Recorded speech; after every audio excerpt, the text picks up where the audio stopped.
খাবার টেবিলে বসে হঠাৎ এমন একটা ঘটনা ঘটলো যে সবাই বলছে একটা কাজ করো, বেশি করে ভাত এক মুঠো করে নাও, শক্ত করে চিবিয়ে সেটা গিলে নাও, শুকনো ভাত গিলে খাও। এটা কি সম্ভব?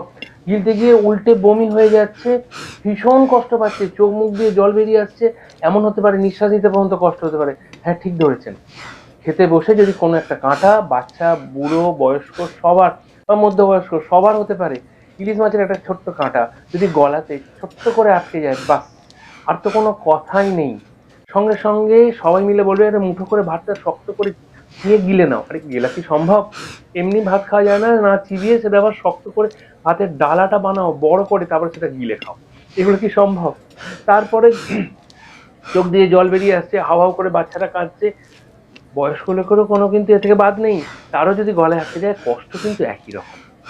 আজকে বলবো কষ্টটা অনেক বেড়ে যাওয়ার পর যাতে হসপিটাল নিয়ে যেতে না হয় সেই কাঁটাটা বার করার জন্য একটা সামান্য মেডিসিন যেটা বাড়িতে রাখুন, একটা অথবা দুটো। আচ্ছা, কোন পোটেন্সি রাখবেন মেডিসিনটার, কতবার খাবেন, কিভাবে খাবেন, সেটা নিয়ে আলোচনা করব।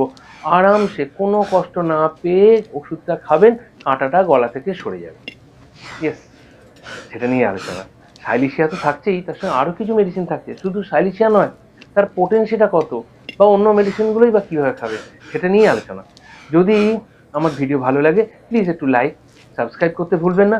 আর যদি বন্ধুদের মধ্যে পারেন একটু শেয়ার করে রাখবেন, যাতে প্রত্যেকে বাড়িতে এমার্জেন্সি মেডিসিনটা বাড়িতে রেখে দেয়, যাতে বাচ্চা থেকে বয়স্ক বা বৃদ্ধ সবাই গলায় কাটা লাগলে আনন্দ করে ওষুধটা খেয়ে সেটা থেকে মুক্তি পেতে পারে।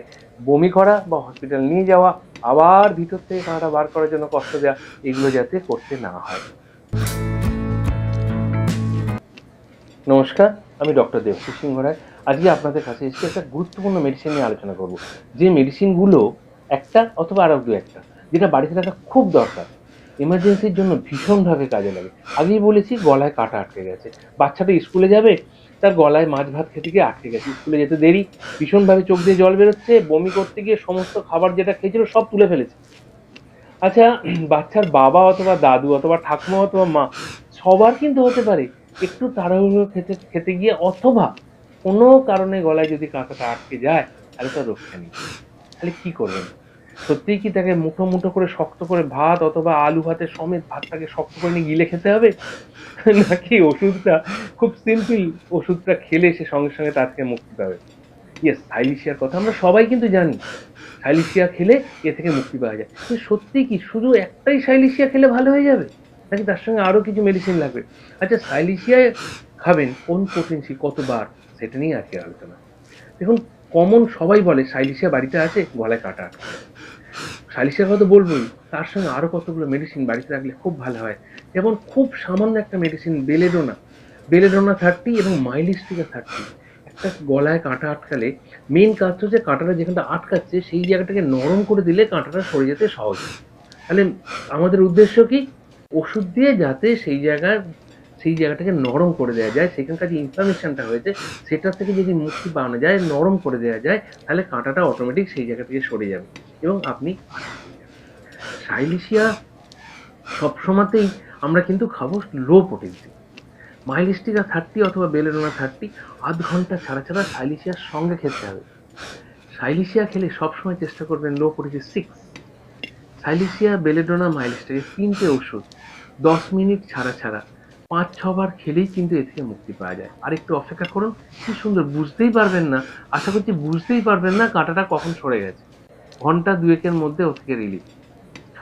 দেখুন, কোনো কোনো ক্ষেত্রে কিন্তু আরো কতগুলো মেডিসিন লাগে, কখনো ফোনিয়াম ম্যাগ লাগে, কখনো হাইপেরিকাম লাগে।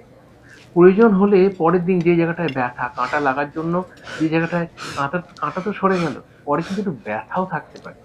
সেই ব্যথা থেকে মুক্তি পাওয়ার জন্য অনেক সময় সাইলিশিয়াটা 200 দিতে হতে পারে, আবার হাইপেরিকামও কিন্তু অনেক সময় লাগতে পারে। হাইপেরিকাম 200ও লাগতে পারে, ফোনিয়াম ম্যাগ 30 লাগতে পারে। ঠিক কোন কোন মেডিসিন বাড়িতে রাখবেন, কোন কন্ডিশনে রাখবেন, যদি আমার কথাটা বুঝতে অসুবিধা হয় প্লিজ আমাকে ফোন করুন।